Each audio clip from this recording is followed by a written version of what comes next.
Assalamualaikum warahmatullahi wabarakatuh. Selamat datang di channel Pemikir Dangkal. Mari berpendapat tanpa saling hujat.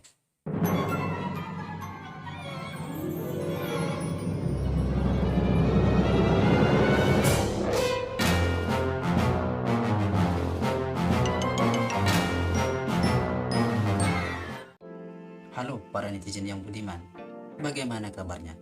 Semoga selalu diberikan kesehatan dan rezeki yang melimpah. Amin ya robbal alamin. Pada video kali ini, saya akan memantau seperti apa perkembangan dunia maya, berita-berita apa saja yang sedang tren saat ini. Dan tentunya untuk melihat hal tersebut, saya akan memantau situs dari Google, yaitu Google Trends. Baik, tanpa berbasa-basi, saya ingin memantau di sini. Kita melihat Google Trend yang sedang banyak dibicarakan atau pencarian yang sedang banyak diketik atau dicari oleh netizen itu apa-apa saja. Jadi untuk video kali ini adalah Google Trend pada tanggal 18 Juni pada hari Sabtu 2022. Di posisi kedua ada sekitar 50.000 pencarian dengan kata kunci Andika Perkasa. Coba kita lihat. Baik, kita coba dari Sindo News di sini. 7 jam yang lalu ya. Ini berkaitan dengan pencarian tadi. Pencarian Andika Perkasa.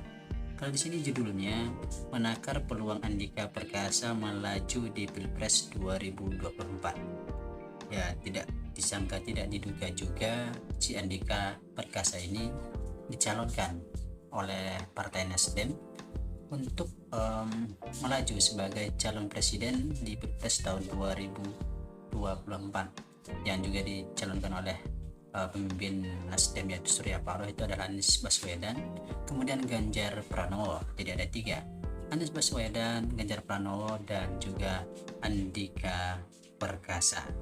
Panglima TNI Jenderal Andika Perkasa menjadi salah satu tokoh yang direkomendasikan menjadi Capres 2024 oleh Partai Nasdem. Rekomendasi hasil rapat kerja nasional Partai Nasdem itu diumumkan langsung oleh Ketua Umum Partai Nasdem Surya Paloh pada Jumat tanggal 17 Juni 2022. Jadi sudah resmi diumumkan oleh Ketua Umum dari Partai Nasdem, yaitu pada tanggal 17 Juni 2022 hari Jumat kemarin, dan menyatakan bahwa 3 calon ini yang diajukan ataupun akan mencoba untuk bertanding di Pilpres 2024 nanti. Sebanyak 13 DPW Nasdem yang mengusulkan nama Andika Perkasa. Nasdem bukan satu-satunya partai yang melirik Andika Perkasa. Ternyata banyak juga partai lain yang melirik Andika Perkasa ini sebagai calon presiden. Dan seperti apa, kita coba lihat siapa saja partainya atau partai mana saja yang coba untuk mengacu atau menggait Andika Perkasa ini sebagai calon presiden tahun 2024. Kita lihat. Wakil Ketua Umum Partai Kebangkitan Bangsa PKB Jazilul Fawait pernah mengungkapkan bahwa Andika Perkasa masuk dalam radar PKB. Ternyata pernah juga PKB ya. Ya, saya bukan ahli politik di sini, tapi saya coba tertarik juga karena presiden siapa yang kita pilih nanti akan menentukan nasib bangsa ini. Jadi cukup menarik untuk kita ketahui rekam jejak para calon dari presiden ini. Mungkin kalau misalnya Anies Baswedan, Ganjar Pranowo, itu mungkin teman-teman udah banyak sering mendengar tentang rekam jejaknya, tentang berbagai kebijakan-kebijakannya selama menjabat, baik sebagai menteri ataupun sebagai gubernur atau mungkin sebagai pejabat-pejabat lainnya. Mereka punya rekam jejak yang cukup jelas dan silakan menilai sendiri. Menurut kalian rekam jejaknya ini cukup bagus atau sebaliknya? Nama mantan Kepala Staf TNI Angkatan Darat KSAD ini juga beberapa kali masuk bursa kandidat Pilpres 2024 di sejumlah lembaga survei. Jadi sebenarnya sudah ada beberapa lembaga survei yang menunjuk ataupun mengindikasikan bahwa siapa Andika Perkasa ini juga sepertinya punya potensi untuk menjadi calon presiden di tahun 2024 nanti. Misalnya hasil survei lembaga kedai kopi pada 16 sampai 24 November 2021 menunjukkan bahwa elektabilitas Jenderal Andika masuk 2 besar kandidat menjadi calon wakil presiden ya di tahun 2024 dengan 12,3%. Direktur Eksekutif Kedai Kopi Kunto A. Wibowo mengatakan keterpilihan Jenderal Andika di nomor 2 ini jika presiden yang dipilih adalah Prabowo Subianto. Jadi kalau kedua orang ataupun calon ini digabungkan sama-sama dari TNI ini kan, mungkin ya kita lihatlah nanti kekuatannya. Mungkin negara ini seperti apa nanti, apakah menjadi militer atau sepertinya tidak juga sih, karena beberapa sebelumnya juga presiden kan seperti SBY misalnya itu juga tidak seperti negara militer yang mungkin seperti Putin atau apa, tidak juga otoriter atau semacamnya. Maka menurut saya ketegasan memang perlu dari seorang presiden. Kalau nanti memang benar Andika Perkasa ini akan menjadi calon presiden, ini akan cukup menarik karena ketegasan dari seorang presiden menurut saya itu adalah sesuatu yang sangat penting, dan wibawa yang dimiliki, kalau saya lihat dari video, dari foto ini cukup memiliki aura atau wibawa yang luar biasa menurut saya, apalagi kalau disandingkan nanti dengan Bapak Prabowo Subianto. Jadi ini kan sesuatu yang menarik dan sesuatu yang baru. Kalau jika sebelumnya kita ketahui Bapak Jokowi, maaf kalau salah, beliau memiliki ilmu di bidang perdagangan, perekonomian, mengapa tidak pada pemilihan presiden kali ini kita coba sesuatu yang baru, yaitu kembali dengan yang memiliki landasan seorang militer. Selain itu, nama Andika Perkasa berada di urutan keempat kandidat Pilpres 2024 versi survei Indonesia Network Exchange Survey INES pada 13 sampai 28 April 2022 dengan 7,1%. Saya juga kurang tahu seperti apa sih pelaksanaan survei ini, tapi saya yakin survei yang dilakukan oleh lembaga-lembaga survei seperti ini bukan sekadar survei biasa. Mereka melakukan suatu penelitian, suatu survei ini bukan sembarang orang, dan tentunya dari survei ini menjadi bukti cukup kuat bahwa ada orang yang paham, ada orang yang tahu mengenai Bapak Andika Perkasa ini, yang sehingga dari survei tersebut muncul nama Andika Perkasa yang merupakan seorang anggota TNI saat ini. Kemudian nama Andika Perkasa di posisi ke-7 dalam bursa Capres 2024 versi survei lembaga Parameter Politik dan Politika Research dan Consulting yang diumumkan pada Maret 2022 dengan skor 6,69. Kalau skor ini saya kurang paham juga apakah ini sudah termasuk besar atau masih kecil, tapi berarti memang dari berdasarkan survei ini ternyata nama Andika Perkasa ini mungkin sudah bisa untuk dicalonkan dan memiliki potensi untuk dijadikan calon presiden pada Pilpres 2024. Selanjutnya, pada survei yang dilakukan lembaga Saiful Mujani Research dan Consulting SMRC pada 15 sampai 21 September 2021 dengan metode wawancara langsung atau tatap muka, Andika Perkasa di urutan ke-13 Capres 2024 dengan 1,0%.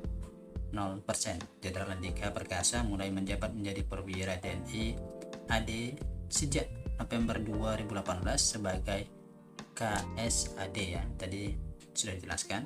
Bapak Andika Perkasa ini sebenarnya memiliki rekam jejak pendidikan militer yang cukup banyak. Mungkin tidak bisa saya sebutkan semuanya dalam video kali ini, mungkin teman-teman bisa mencari referensi tersendiri, cuman ada beberapa yang ingin saya sebutkan. Jadi sebelum Andika Perkasa ini menjadi yang saat ini, sebelum menjadi KSAD malahan beliau telah melalui rentetan pengalaman di dunia militer. Lulus dari Akademi Militer dengan pangkat Letnan 2 pada 1987, cukup lama. 1947 beliau sudah memulai karirnya sebagai TNI. Kemudian menantu mantan Kepala Badan Intelijen Negara BIN AF Henry Priyono ini langsung menjabat sebagai Komandan Peleton Grup 2 para Komando Kopassus. Itu jadi dulu ya. Kemudian dia mengawali karirnya sebagai perwira pertama infanteri di jajaran Korps Baret Merah atau Kopassus, tepatnya di Grup 2 para Komando dan Satuan 81 Penanggulangan Teror atau Gultor selama 13 tahun. Cukup lama juga dia berada di Kopassus ya. Kemudian Andika kemudian melanjutkan pendidikan ke sekolah staf dan komando angkatan darat seskuad, lalu lulus dengan predikat terbaik. Ternyata Bapak Andika Perkasa ini cukup luar biasa sekali pendidikan militernya, banyak sekali, malahan saya tidak bisa untuk menyebutkan keseluruhannya. Setelah saya baca-baca, dan ini cukup banyak malahan. Itu adalah awal karir beliau sebagai anggota TNI, dan ternyata benar-benar luar biasa sekali untuk seorang. Mungkin itulah juga penyebabnya sampai beliau diangkat sebagai kepala pimpinan ya dari TNI ini di Indonesia, sehingga berdasarkan rekam jejak pendidikan, kemudian jabatannya, tugas yang telah dilaksanakannya, dan itu pantas untuk dimiliki oleh beliau. Diketahui bahwa ternyata Andika Perkasa ini akan memasuki pada masa pensiun itu pada tanggal 21 Desember 2022, dan inilah tentunya yang menjadi alasan para partai untuk mencoba menggait Bapak Andika Perkasa ini sebagai calon presiden, karena sudah juga mengakhiri masa jabatannya sebagai TNI, dan tentunya jika beliau pun berkenan, memang tentunya ini akan menjadi sesuatu yang sangat bisa menarik ya untuk kita lihat ke depannya. Dan saya harap pun beliau bisa mencalonkan diri agar persaingan di Pilpres ini menjadi lebih variatif ya, tidak hanya dari apa istilahnya yang ahli bidang teknologi ataupun mungkin pendidikan, kemudian perdagangan, perekonomian. Dan saya rasa jika Bapak Andika Perkasa ini ikut dalam pencalonan presiden nanti, saya sangat mengharapkannya. Mungkin teman-teman bisa berbeda pendapat dengan saya, tapi itulah perbedaan. Tentunya kita bisa berbeda, tapi jangan sampai saling menghujat saya kan. Sementara itu, pendaftaran calon presiden dan wakil presiden tahun 2024 bakal dibuka Komisi Pemilihan Umum atau KPU pada 19 Oktober hingga 25 November 2023. Masih lama ya, ternyata masih 1 tahun lebih. Tapi ini menariknya, persiapan sudah dimulai dari awal. Masih setahun lebih untuk pendaftaran, masih 2 tahun diperkirakan untuk pemilihan. Dan sekarang baru tahun 2022, dan para partai ini sudah mulai menunjukkan tajinya, sudah mulai menunjukkan keinginan mereka untuk bersiapkan calon-calon mereka. Nah, saat ini kita bicarakan yang cukup menarik juga adalah Bapak Andika Perkasa, yang tentunya setelah ini dia juga akan segera memasuki masa pensiun, dan dimanfaatkan dengan baik momen ini oleh Partai Nasdem untuk menggait beliau sebagai calon presiden pada Pilpres 2024 nanti. Bagus-bagus saja jika banyak tokoh bisa jadi capres, karena siapapun dari anak bangsa ini yang memiliki prestasi mesti dibuka ruang untuk bisa jadi capres, siapapun dia, termasuk Andika. Itu kata pengamat politik dari Universitas Al-Azhar Indonesia, Ujang Komarudin, yang sempat disampaikan kepada Sindo News ya pada minggu kemarin. Namun kata Ujang, Andika saat ini masih aktif menjadi Panglima TNI, sehingga menurutnya sebaiknya jangan menarik-narik Andika Perkasa masuk politik. Ujang berpendapat bahwa bisa saja jabatan Panglima TNI yang menjadi faktor Andika Perkasa masuk bursa capres saat ini. Ya, mungkin saja. Ada setujunya juga saya dengan pendapat Bapak Ujang ini, yang mengatakan ya, kalau umpamanya benar, setuju saya juga kalau saat ini karena masa pensiunnya masih ada beberapa bulan, sebaiknya jangan dikait-kaitkan dulu dengan politik. Biarkan fokus dulu untuk menjabat sebagai Panglima TNI agar bisa fokus kerja, fokus menjaga keamanan bangsa ini. Takutnya nanti sudah ada kepikiran, maksudnya kan, kalau sudah mulai berpikir ke depan bahwa dia akan masuk politik, takutnya ada sedikit terganggu fokusnya, terganggu keinginannya. Jadi ada sedikit kekhawatiran tentunya jika kalau umpamanya sudah diiming-imingi untuk menjadi calon presiden nanti ada perubahan takutnya. Tentunya saya rasa juga tidak semudah itu bagi seorang Panglima TNI yang sudah punya pengalaman berbagai pertarungan di medan perang untuk tidak mudah untuk terganggu, tapi tentunya ada kemungkinan faktornya dan kemungkinan sesuatu yang akan terjadi. Jadi itu yang menjadi kekhawatiran kalau menurut si Bapak Ujang ini ya. Ujang berpendapat juga tadi katanya kan bisa saja yang menjadi, kalau umpamanya saat ini kan masih menjabat sebagai Panglima TNI, kalau nanti kan ketika sudah mencalonkan sudah lepas ataupun sudah tidak menjadi Panglima TNI lagi, mungkin yang dikhawatirkan ataupun kemungkinan bisa terjadi bahwa nantinya yang dinilai oleh ataupun dilihat oleh para warga ataupun rakyat Indonesia itu adalah posisi dia sebagai panglima saat itu. Nanti kan sudah selesai, mungkin akan berbeda takutnya dari pandangan dari para warga atau rakyat Indonesia. Jadi itu mungkin yang dikhawatirkan oleh Ujang, Bapak Ujang ini, yang berkaitan dengan sekarang sedang menjabat, makanya rakyat tertarik untuk memilih mungkin dari Bapak Andika Perkasa. Tapi bagaimana nantinya kalau jabatannya sudah selesai, mungkin itu yang menjadi pertimbangan. Pendapat berbeda dikatakan oleh pengamat politik dan Direktur Indo Strategi Research dan Consulting Arif Nurul Imam. Jenderal Andika Perkasa katanya merupakan salah satu tokoh potensial yang bisa ikut dalam laga Pilpres 2024. Setidaknya potensi maju sebagai cawapres. Selain itu potensi lainnya Jenderal Andika juga dilirik parpol seperti Nasdem, kata Arif. Jadi kalau kata Arif Nurul Imam ini bahwa Bapak Andika Perkasa ini punya potensi yang sangat besar, dan itu sudah menjadi pertimbangan dari Partai Nasdem yang sudah melirik dari Bapak Andika Perkasa ini, yang tentunya pertimbangan ini sudah cukup matang bagi berbagai anggota politik, berbagai partai politik untuk menentukan siapa calon presidennya. Dan saya rasa saya cukup setuju dengan pendapat dari Arif Nurul Imam, karena pendapat pribadi saya bahwa Andika Perkasa ini punya aura seorang pemimpin yang sangat dibutuhkan oleh Indonesia saat ini. Perlu ketegasan, perlu sesuatu yang benar-benar tegas ketika ada masalah, ketika ada berbagai kegaduhan. Seorang yang memiliki jiwa pemimpin, seorang yang memiliki ketegasan, itu yang dicari, itu yang dibutuhkan. Nah, terkadang pemerintah ini menurut saya masih ragu-ragu untuk membuat keputusan, sehingga keraguan inilah yang membuat kekacauan, kadang-kadang tidak sampai pada apa yang diharapkan, kembali lagi ke masalah yang sama, dan akhirnya keputusan pun menjadi kurang tepat dan harus mencari solusi lain lagi. Kalau umpamanya keputusan itu kalau benar-benar sudah ditegaskan dan apapun konsekuensinya, mungkin memang kalau kita membuat keputusan diharapkan bagus, tapi kemungkinan untuk salah dalam membuat keputusan itu bisa saja terjadi. Tapi kalau lambat juga menjadi masalah.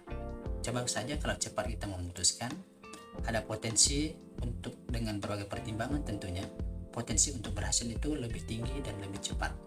Dan untuk menanggulanginya mereka sudah punya pertimbangan tersendiri juga. Kalau lambat, mungkin masalah sudah merembak, sudah banyak sekali masalah yang lain yang bermunculan karena terlambatnya tadi dalam membuat keputusan. Jadi menurut saya seorang yang benar-benar punya jiwa yang tegas ini diperlukan sebagai pemimpin negara Indonesia.